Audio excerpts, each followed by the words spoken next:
یہ بہت آسان چیز ہے. میں شاید اس وقت کلاس 6 یا 7 میں پڑھتا تھا، تو ایک حدیث میری نظر سے گزری تھی، اس کا مفہوم بیان کر رہا ہوں. اگر کوئی شخص یہ دیکھنا چاہے کہ رب مجھ سے راضی ہو گیا کہ نہیں، تو یہ دیکھ لے کہ خلق خدا اس سے راضی ہے یا نہیں.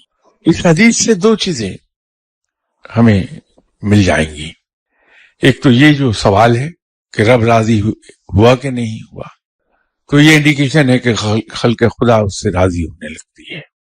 دوسرا اس سے ایک سبق ہے کہ رب کو اپنی مخلوق اتنی زیادہ پسند ہے کہ اگر رب کو راضی کرنا ہے تو اس کے بندوں کو راضی رکھا جائے، اس کے بندوں کی خدمت کی جائے. اس کے بندوں کے لیے جو حدیث ہے کہ تم میں سب میں اچھا انسان وہ ہے جو دوسروں کے لیے فائدہ مند ہو، جس سے دوسروں کو فائدہ پہنچے.